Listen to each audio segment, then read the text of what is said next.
അസ്സലാമു അലൈക്കും. അൽഹംദുലില്ലാഹി റബ്ബിൽ ആലമീൻ.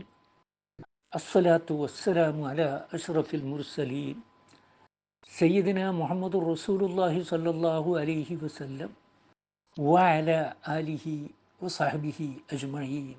അമ്മാ ബഅദ്.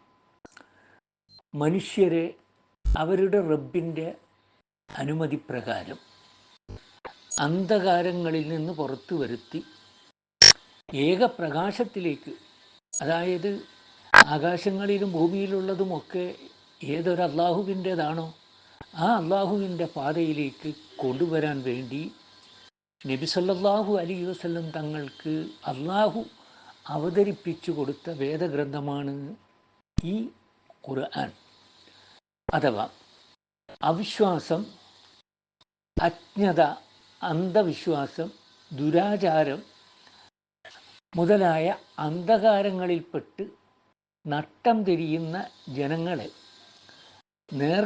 നേർമാർഗമാകുന്ന പ്രകാശത്തിലേക്ക് രക്ഷപ്പെടുത്തിക്കൊണ്ടുവരുവാൻ വേണ്ടിയാണ് നബി സല്ലല്ലാഹു അലൈഹി വസല്ലം തങ്ങളുടെ മേൽ ഖുർആൻ അവതരിപ്പിച്ചിരിക്കുന്നത് എന്നാണ്. ഇത് അള്ളാഹു മനുഷ്യർക്ക് നൽകിയ മഹത്തായ ഒരു അനുഗ്രഹമാണെന്ന് വ്യക്തമാണ്. എന്നിരിക്കെ അതിനെ നിഷേധിക്കുകയും നബി സല്ലല്ലാഹു അലൈഹി വസല്ലം തങ്ങളെ കളവാക്കുകയും ചെയ്യുന്ന അവിശ്വാസികൾക്ക് വമ്പിച്ച ശിക്ഷയും കഷ്ടവും ഉണ്ടായിരിക്കും എന്ന് അള്ളാഹു താക്കീത് ചെയ്യുന്നു.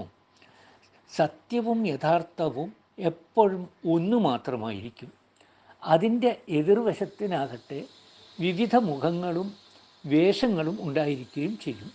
അതുകൊണ്ടാണ് ഇങ്ങനെയുള്ള കാര്യങ്ങൾ പറയുമ്പോൾ പ്രകാശത്തെ അന്നൂറ് എന്ന ഏകവചനത്തിലും അന്ധകാരത്തെ അൽലുലുമാത്ത്, അന്ധകാരങ്ങൾ എന്ന ബഹുവചനത്തിലും അള്ളാഹു ഉപയോഗിച്ച് വരുന്നത്. വാഖിറു ദഅ്വാനാ അനിൽ ഹംദുലില്ലാഹി റബ്ബിൽ ആലമീൻ. അസ്സലാമു അലൈക്കും.